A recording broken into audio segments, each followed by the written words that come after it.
Manx Radio's Update with Christian Jones.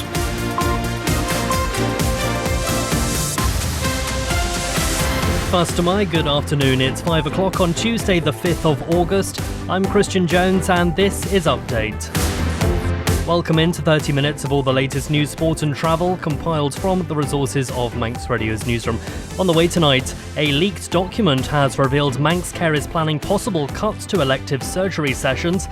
New government figures have contradicted claims made by the Enterprise Minister that hotels are full all season, and organisers of the Island Games are facing calls to reconsider hosting the event in the Faroe Islands. All those stories and more coming up. Drop me a line if you want to say hello. Text WhatsApp to 166 177, email to studio@manxradio.com. First of all, though, let's head down to Siobhan Fletcher, who has the latest news headlines. First am I, Siobhan. First am I. Manx Radio has seen a leaked letter warning of urgent new cutbacks to elective surgery at Manx Care due to deepening financial pressures. The document reveals plans to reduce weekly theatre sessions from 25 to 20 starting in November unless further savings are found. Public Health is reminding the public to dispose of all syringes safely and responsibly after a 9-year-old girl was injured after stepping on a needle at Port Erin Beach. Beach Buddies founder Bill Dale has called the incident a sad reality and says there's a lack of accountability when people litter on beaches. Lack of accountability is the issue, but then it's a massive issue. How on earth do you prove who dropped, for instance, those 2 syringes on the beach in Port Erin? There are plans to temporarily store turbine blades at the Summerland site in Douglas if plans for the island's first onshore wind farm are approved. A Freedom of Information request has revealed the site has been deemed suitable for blades to be delivered there using a flatbed transporter. And 13 landmarks on the Isle of Man are being considered for special protection. Proposal to register notices have been issued for sites including the Royal Chapel at St John's and several locations which are part of the Manx Heritage Rail network. Further afield, Benjamin Netanyahu is believed to be meeting his security cabinet today to discuss military plans for Gaza. Israeli media is reporting the Prime Minister is considering seizing the entire strip in a major expansion of the war with Hamas. But one of his predecessors says he needs to be stopped and only one man can do it. President Trump is perhaps the only person that can force Netanyahu, that can order Netanyahu and tell him simply, enough is enough. A damning report into the Titan submersible disaster has found the company that made the underwater vehicle had critically flawed safety procedures, and President Zelensky says he had a productive conversation with Donald Trump on ending the war in Ukraine. They're your headlines. News at 6. Good reminder. Thank you very much for that, Siobhan. Let's take a look at the weather now. Brought to you by Manx Glass and Glazing. Sunny intervals this evening, but still with a risk of an odd shower. Then dry with clear spells overnight, moderate or fresh westerly winds. Overnight temperatures of 12 degrees Celsius. Manx Glass and Glazing can supply and install single, double and triple glazing. Call 674 573 or visit the showroom on the Snugborough Trading Estate. Simply income protection from Kestrel Insurance. A choice of benefits. Simple underwriting and peace of mind with a regular income for up to 2 years if you're unable to work due to illness or injury. Kestrel Insurance is registered with the Isle of Man Financial Services Authority. Carpetland, the carpet specialist with the island's best value carpets in stock, often fitted within a week. Furnitureland for 3-piece suites, dining and living room furniture, and a selection of amazing beds. Carpetland and Furnitureland, West Street, Ramsey. Manx Mobility and Onken have it all. Daily living aids, wide-fitting shoes, rise recliners, beds and scooters, including lightweight and airline-approved models. Call in and see how our expert team can make your life easier. Manx Mobility at the top of Summer Hill. The exclusive Karcher store is open with thousands of products, accessories and parts in stock. For Karcher sales and service, Hersham Electrical, Shipyard Industrial Estate, Ramsey. You're listening to the Isle of Man's quintessential daily news and current affairs roundup. Update on Manx Radio. 4 minutes past 5 on Manx Radio's Update. Manx Care is facing renewed financial pressures according to a leaked internal letter seen by Manx Radio. Siobhan Fletcher joins me now. Fastamai Siobhan, what details does this document reveal? Fastamai Christian. Well, the letter was sent to the theatre user group and it's marked as urgent. It sets out that Manx Care faces what it calls a serious financial position with a projected year-end overspend of £5,761,000. The document warns that unless urgent savings are found, there could be a reduction in the number of elective theatre sessions from 25 per week down to 20, starting in November this year. OK, so what sort of measures are being considered to address the situation? Well, the letter outlines several directives. These include an immediate reduction in elective activity within theatres, urgent prioritisation of savings, and bringing back clinical activity currently being delivered in the UK where appropriate. There's also contingency planning for further reductions if enough savings aren't found by the 1st of August. If those savings aren't identified, surgical leads will be required to prepare a new timetable for theatre sessions with a potential loss of those 5 sessions per week. And hasn't Manx Care implemented similar cutbacks before? Yes, so this isn't the first time elective surgery lists have been reduced. You might remember in September last year, Manx Care cut elective surgeries by 5.5 per week for 6 months, which was forecast to save about £220,000. By comparison, the current proposal to cut 5 sessions per week over 5 months, we've calculated that to save approximately £166,000. And how has Manx Care responded to news of this leak? Well, Manx Care has issued a statement stressing that there are no plans to reduce the number of patients undergoing surgery. They say the internal communication was meant to prompt renewed focus on cost saving after early warnings of that potential overspend within a specific division for the 2025-26 financial year. The organisation says it's always aimed to achieve savings without reducing the capacity of patient services, but acknowledges some initiatives have not been delivered as hoped, so urgent action is underway to find alternatives. So when they talk about reducing elective activity, what exactly does that mean? So Manx Care says this refers to the number of theatre sessions. That's typically a 4-hour block rather than the number of patients treated. They're insisting there'll be no changes to elective theatre sessions before November this year, and any future changes will focus on improving efficiency, not reducing patient activity. In fact, they're highlighting examples like ophthalmology and urology, where operational improvements have more than doubled the number of patients treated in some cases. The health body is concluding by expressing regret that the internal email was shared outside its intended context and reiterate their commitment to delivering the highest standards of patient care whilst managing resources responsibly. Siobhan Fletcher with that report. Thank you very much. And there's more details over at manxradio.com. Approaching 8 minutes past 5, a tourist visiting the island says he was disturbed when his 9-year-old granddaughter needed precautionary medical treatment after stepping on a needle at Port Erin Beach. John Boyer, who was there with his family from the UK, says they also found another needle in the same place a few days later. They were thought to have been used for self-delivered treatment, such as weight loss jabs or at-home blood tests. John has been speaking with Amy Griffiths. She will require some further checks when she gets back home in a few months' time, which is we're playing down, as you would expect, because she's only 9.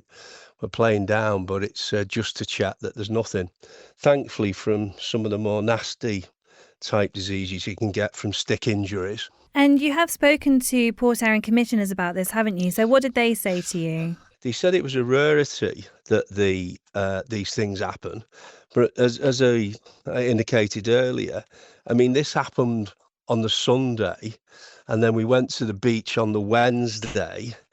And on the Wednesday, we found another needle. My granddaughter actually pointed it out. Now, it wasn't the same needle because we took the first one to Nobles to show the doctors. So I sort of get one, and I'm afraid with the society the way it is, there's a possibility you might find one of these things. But to find 2 on the same beach within a short period of time is a bit disturbing. And that's what I said to the commissioners. I'm aware that they do have cleaning equipment. I believe some of that cleaning equipment's not operational at the moment, which I do hope they get sorted quickly, because it's the height of the season, I would presume, now for you guys. And it's it's important that when visitors come, they're not getting these things stuck in the feet. It's not the commissioner's fault, as I've said. It's the people who use the beach, and what the people who use the beach, if they've got any medical type issues, they need to be thinking about how they dispose of this. And that's John Boyer, a tourist visiting the island there. We have approached Port Erin commissioners for a response. So far, nothing back yet. But Bill Dale, who runs Beach Buddies, the beach cleaning charity, has told Manx Radio it's not an uncommon sight. His team once found more than 50 syringes in a plastic packet in a bin. What on earth is going through somebody's head to think that that's okay? I don't get it. I'm sorry, I just don't get it. You know, the biggest problem with litter and things like this on beaches is the lack of accountability. Lack of accountability is the issue, but then it's a massive issue. How on earth do you prove who dropped, for instance, those 2 syringes on the beach in Port Erin? Very, very difficult. The tourist whose granddaughter stepped on the needle said there needs to be better education. Is that something you agree with as well? Education, without question, is one of the priorities of Beach Buddies and has been for a very long time and will continue to be as long as we ever exist. Because if you talk to young people and children in schools in particular, what amazingly is happening is that the children are going home and educating their parents. And we have a wonderful relationship with the schools. And on that basis, education, without question, is a major way to try and resolve this issue. And I'm hoping that when these young people grow up, and they are growing up in a society which, in the Isle of Man, is extraordinarily clean compared to anywhere else that you go. Bill Dale from Beach Buddies. Well, since then, the Infrastructure Minister Michelle Haywood has commented on the incident, calling for a public awareness campaign. Here she is speaking on Man in Line this lunchtime. Needles are quite prominent and becoming more commonly used, and it is I think we probably do need some sort of campaign about the responsible disposal. He is right that anyone who is using needles and is given a prescribed drug that requires the use of needles will be given a sharp spin. So I think we need to urge people to responsibly dispose of them. I'm a little concerned as to how needles that are being used for insulin injections or for weight loss injections are ending up on a beach, to be fair, because that would not be the place that you'd necessarily anticipate people were sitting there injecting themselves. But all responsible regular users of such medication should know how to dispose of it safely. And I'd urge them, if they don't have a sharp spin, to pop into any of the local pharmacies and to ask for one, and they can pick one up there. Infrastructure Minister Michelle Haywood speaking there, and you can find more on that story over at manxradio.com. You're listening to the Isle of Man's quintessential daily news and current affairs roundup. Update on Manx Radio. 12 minutes past 5 here on Manx Radio's Update. A government survey has revealed that hotel occupancy on the Isle of Man was noticeably down over summer 2024, despite previous claims in Tynwald that the island's hotels were full all season. Darren Timpson has been looking through the figures. Fast to my Darren. What can you tell us about them? Well, the data comes from monthly occupancy surveys commissioned by the Department for Enterprise, and it paints a very different picture to the claim made by Enterprise Minister Tim Johnson in Tynwald back in June. Serviced accommodation, which includes hotels, guest houses, B&Bs and serviced apartments, saw a drop in occupancy during the core summer months. For example, in July, serviced occupancy was just 62% compared to 87% the year before. So that is quite a difference. Was it just a one-off? No, the trend continued across the season. August was down to 60% and September saw the lowest occupancy at 59%, a significant drop from 82% in the same month in 2023. The only month in 2024 where serviced occupancy exceeded 70% was May at 78%, up on previous years. June, however, dropped slightly to 72%, again lower than in both 2022 and 2023. And what about non-serviced accommodation, things like campsites and self-catering? That sector actually held up better. Occupancy there remained relatively steady, around 81 to 82% in July and August, with a slight recovery to 74% in September. It's also worth noting these figures came with caveats. Participation in the serviced accommodation survey was limited. In some months, fewer than 10 providers submitted data. So while the trends are notable, they're not fully representative of the entire market. OK, and all of this follows the Minister's earlier comments, is that right? Yeah, precisely. The Minister had claimed in the chamber that hotels were full all season and repeated that even after some MHKs questioned it. He later apologised, acknowledging the claim wasn't accurate. Darren Timpson there, thank you very much. 14 minutes past 5, students from Castle Rushen High School are calling for more research into other forms of renewable energy before government progresses with plans for an onshore wind farm. It was the subject of a debate at this year's Junior Tynwald, which sees secondary school students discuss topics alongside MHKs and MLCs. Manx Radio's political correspondent Phil Gaughan spoke with two students who took part, Camilla Perry and Luke McKayan. I think the switch to sustainable energy is very important in the developing world.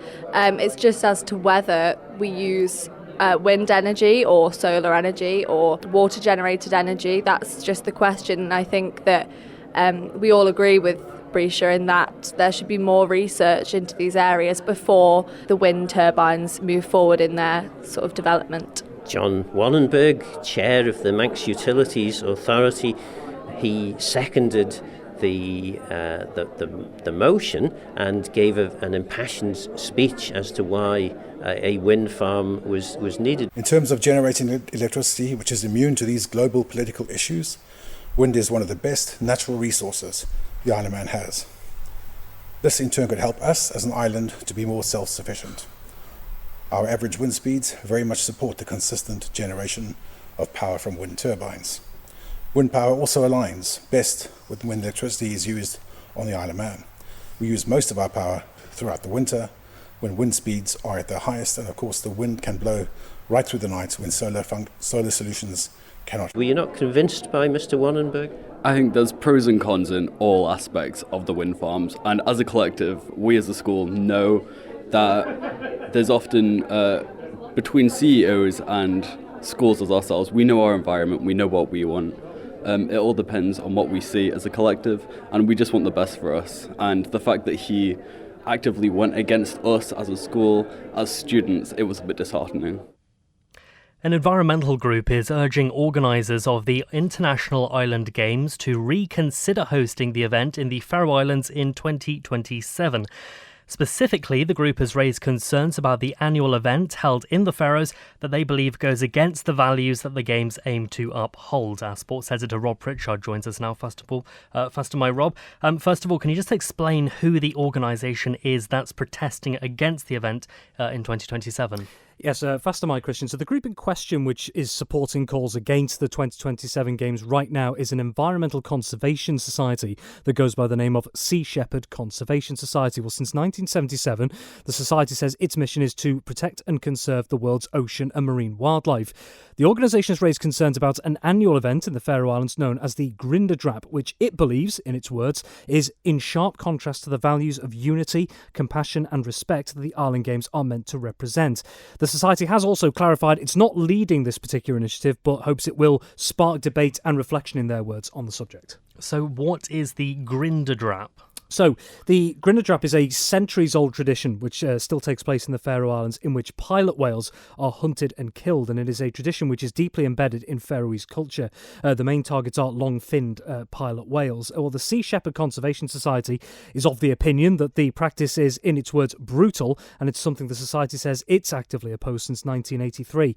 On the opposite side of that, it's previously been reported by the Pulitzer Centre in 2022 that the Grindadrap is seen by some as a tenet of Faroese culture, which rests upon the close relationship between the islands and the ocean, which can be seen as the primary source of food and income for the fishery-based economy there. Well, in that same report, the Pulitzer Centre says that the proponents of the hunt argue that the practice represents a sustainable alternative to carbon-intensive and industrial methods of food production and serves as a food source for those who live on the island. And indeed, furthermore, a poll by Faroese broadcaster Kringvarp Faroe in 2021 asserted that 83% of Faroe Islanders were in support of pilot whale hunting.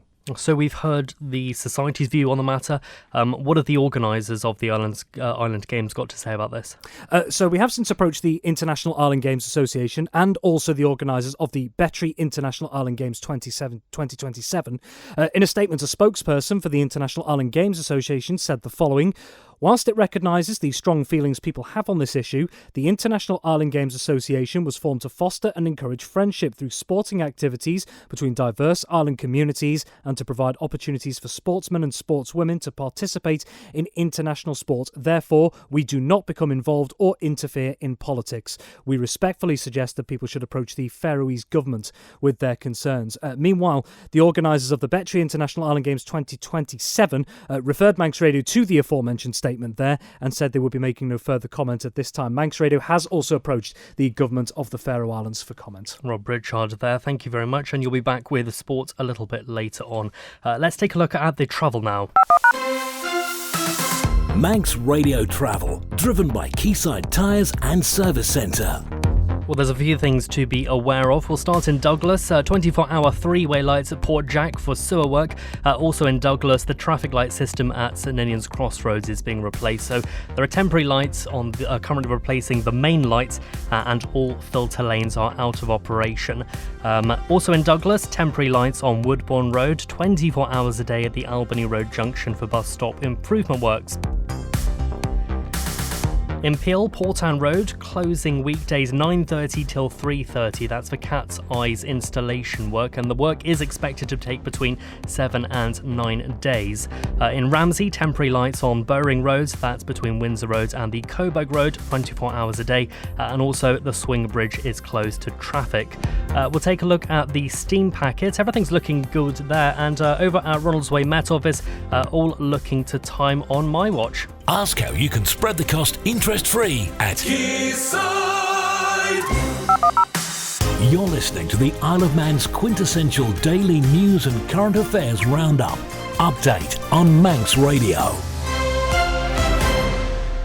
Almost 21 minutes past 5, the chair of Castletown Commissioners says there's been a good response to the consultation into Market Square so far. Tony Brown says it's important that the square is properly managed, and allowing residents to have their say about the proposals can inform any future decisions. Well, from our point of view, we've had a good response so far. We've had a number of inquiries. Quite a few people have taken the document out, so they can call in the town hall and pick one up.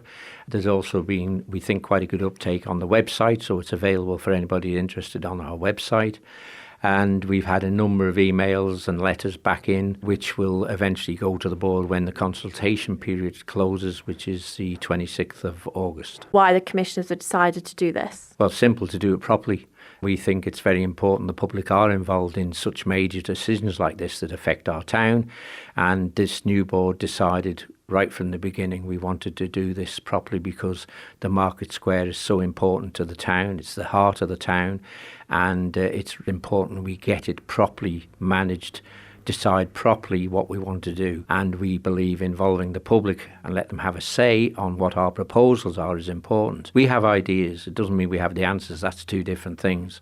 And at the end of the day, we will have to make a decision. Some people will be happy with it, some will not.